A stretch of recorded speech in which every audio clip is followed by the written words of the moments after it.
staff. We are are you the 99%? 99% since day one. You're staying down there 24/7? Yeah, it started in LA, then we moved to Oakland. Oakland got shut down, but now we're in San Francisco. Did you personally start in LA? Yeah, day two, yeah. And did you experience the shutdown in LA? No, we were gone. We actually, when Scott Olson got hit, a lot of us transferred over to Oakland to help rebuild the infrastructure of the camp. Yep. And when we were in Oakland, they organized the general strike, went along, and then once the general strike... Say it a little louder. Once we organized the general strike, we came back, and we came back to the camp to about 500 police in riot gear, and they pretty much... We confronted them for a whole night there, so they keep them out of camp. Luckily, Mayor Kwan at that time had issued an order to stay out of the camp. What was the date? Do you remember the date of that? It was the general strike. I think it was November sometime. I'm not for sure. The general strike. I'll get it. Yeah, it was the general strike. Okay. But the thing was, when we went to the ports, we could have stayed for more than 8 hours. Yeah. We could have stayed there all night and actually did serious damage and actually say, you guys need to pay attention to us now. But unfortunately, the way I viewed it was that the Longshoremen use us as a bartering chip. They just use us for that reason. And they say, okay, you're done? Okay, now you guys can go. They just use them to increase their own revenue while we're back still homeless, and they get a pay raise. But that's what was sort of experience. If we really wanted to do something, we could have stayed there all night because we had close to 50,000 people there. Yeah. And it was really a shame though to see we mobilize so many people and then we just leave within 4 hours. Yeah. So then you came to San Francisco. Mm-hmm. And do you bring your gear with you so you can stay out? Yeah. Tents, everything else. Yeah. Do you mind giving your name? This is going on YouTube. Oh, it's Patrick. Patrick is all you want to do. Yeah. So, Patrick, why are you involved? Just the baby question. Well, the baby question, The baby answer, but not the baby question, but give me the answer. Well, the answer is, when a lot of people get out of the military, they end up homeless. Were you in the military? Yeah. And once we get out of the military, if we don't get our paperwork done properly. Where were you? I was in Camp Lejeune between Did you leave the country? I was supposed to, but luckily I got out 2 days before deployment. And when I did, when I got out, I got a letter from my chain of command, and 3 of the people that I was supposed to go over with were all KIA.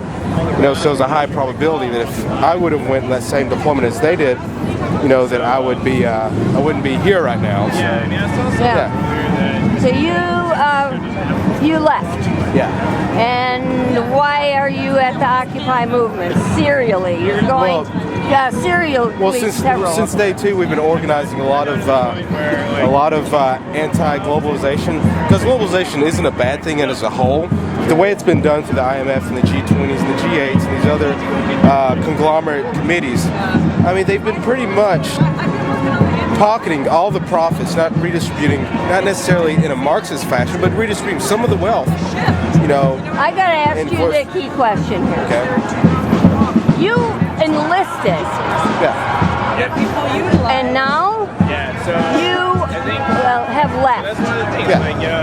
Why would somebody enlist who is committed to occupy the Occupy movement? Why would you enlist, and why did you leave?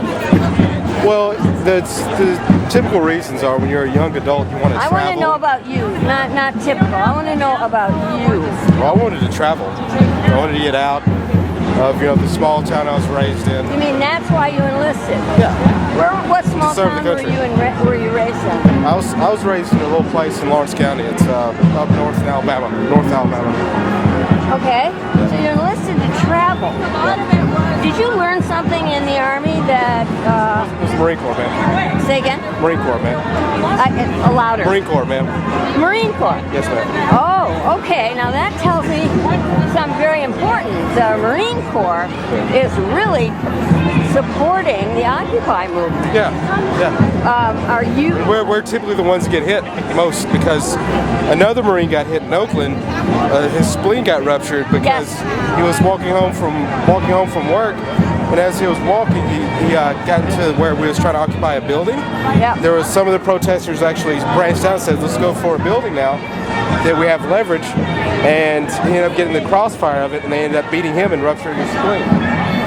which So, is really. why? What did you learn something when you were in the Army that caused you to join this? I need the short answer. Well, I just learned that there's inequalities across the board, you know.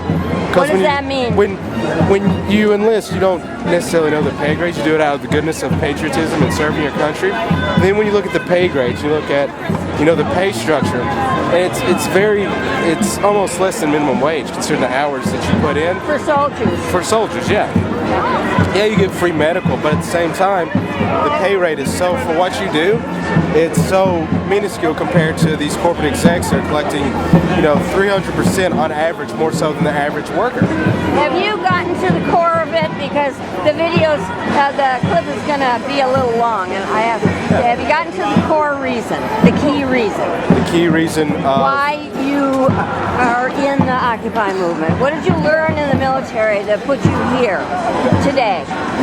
Well, I'm here for worker suffrage, you know, across the board. That's the worker suffrage. Okay. I mean, because for the last 20 years after NAFTA and these other trade agreements have been, you know, pretty much signed and ratified without, you know, a lot of consent, you know, because the lobbyists and everyone else has pretty much insulated congressional authority, and we're stuck with the pieces that they get out because we don't have a voice, you know.